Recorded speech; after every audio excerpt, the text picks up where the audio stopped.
That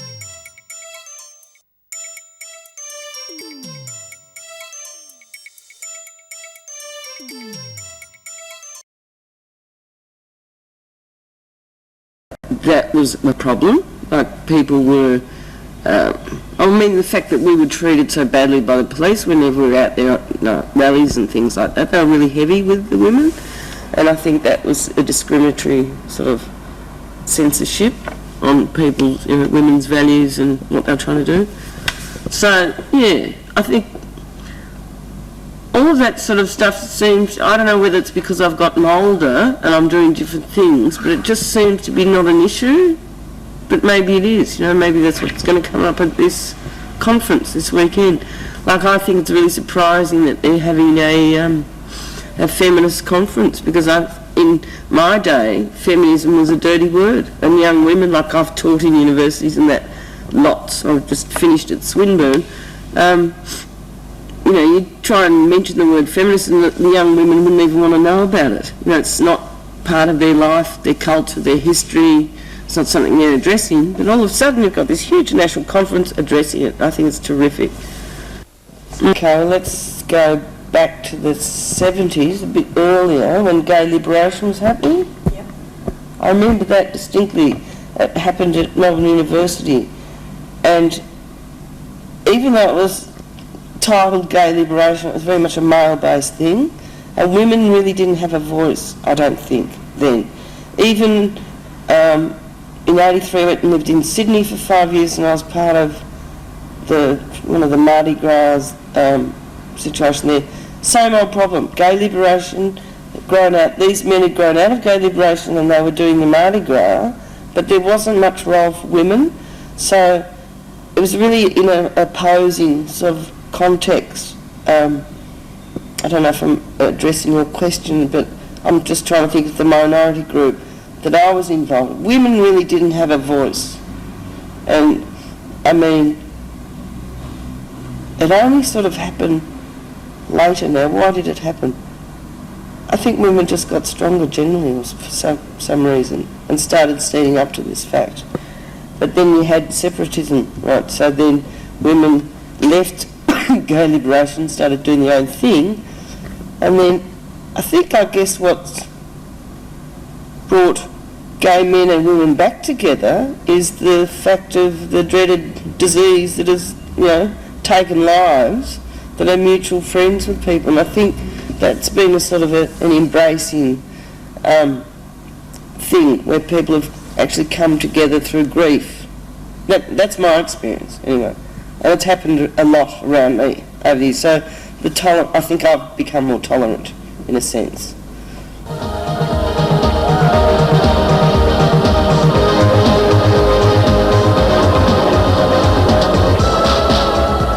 Gay men are enjoying themselves, and there's no reason for them not to.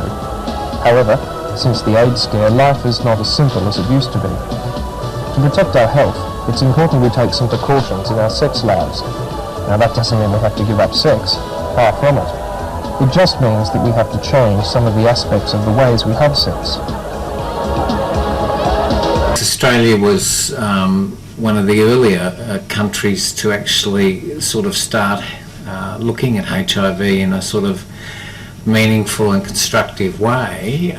In the early 80s, some of the journalists in the gay newspapers were reporting an epidemic that was being seen in gay men in New York, and they were sort of reporting it. They weren't quite sure, of course, in the early 80s what was causing it. There were some theories about amyl nitrate and so forth, which of course were later debunked.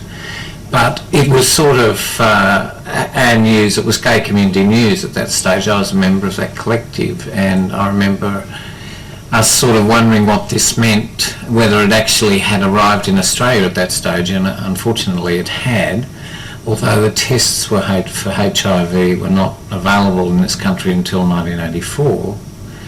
And I was one of the first people to go and get tested, and unfortunately I was positive by that stage. So, I've had a very personal investment in it ever since.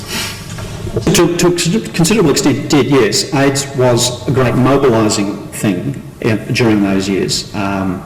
we had a very big meeting at the YWCA at the end of 1984 when the Victorian AIDS Council was formed. I think that was the biggest meeting ever held in the Victorian gay community. We filled the auditorium. I mean, there was a real sense of crisis. Also a real sense of community participation. There was a sense that the community had to rally together. And to some extent, the gay community was created in its modern form by that during that period, because a lot of the people that got involved weren't political activists at all. They didn't have a gay liberation agenda. A lot of people came from social work, social welfare kind of backgrounds who wanted to be involved in care and support type activities in relation to AIDS. Other people wanted to work on education. And of course all that was politically important, but they didn't see it as sort of traditional gay movement type activism, which had got itself into a very narrow ghetto by then. And it brought in a whole different wave of new people who hadn't previously been involved. And it also created a new readership for the gay press and a whole new class of people who wanted to write for the press. So it broadened our base of coverage and of readership and quite considerably. There's been debate in retrospect about whether the Grim Reaper campaign was an advisable one. On one level, I can see it certainly shocked the mainstream community out of their complacency. It certainly was effective. But, I mean, for people who are positive like myself, we saw a downside to it in that we sort of felt a greater sense of stigma. We saw that Grim Reaper bowling balls at little children as sort of representing us. You know, we were the harbingers of this disease. We were the lepers that were bowling balls at people, and it was sort of, it was difficult for us. I think the experience of being positive in those years in the late 80s wasn't a very pleasant one, and I certainly felt myself a real sense of stigma even within the gay community itself. I mean, there were a lot of people who didn't get tested. There was no cures, so a lot of people said, why should I get tested? And so if you were one of the brave ones, some would say silly ones, who had actually gone and got yourself tested in the early 80s, then you knew about your HIV status, whereas a whole lot of people in the gay community, or even those at risk in the broader community, might not know their status, and it was sort of like ignorance is bliss, because you know, you could have been positive, but you didn't want to have to experience that stigma and that sort of feeling of isolation from actually knowing the truth. And I think when I got tested in '84, thought that a lot of my friends would be positive as well, because they'd had similar sort of sexual histories and so forth. But I was a little bit surprised in a sense that a lot of my friends either weren't positive or they refused to get tested because they said, well, what's the point? There's no cure, there's no particular reason to stress myself out like that. So, as I said, it was lonely for a lot of people with the virus in the mid-80s particularly, and we had to form our own support groups. Those sort of were only taken up by the AIDS councils in the late 80s. Positive people started to empower themselves. Well, I think it started in 1988 with a conference in Hobart where all these positive people stood on the stage for the first time and publicly acknowledged they were HIV positive, which was a very brave thing to do in that environment. And that began the People Living with AIDS movement, which was a sort of move on from what had already happened then, when basically the AIDS councils had been for people who were there to prevent AIDS spreading, or for people who wanted to care for those who were sick to that time. We then established another arm, which was for people with the virus themselves, and the People Living with HIV AIDS movement was begun then, and we started a fair bit of activism.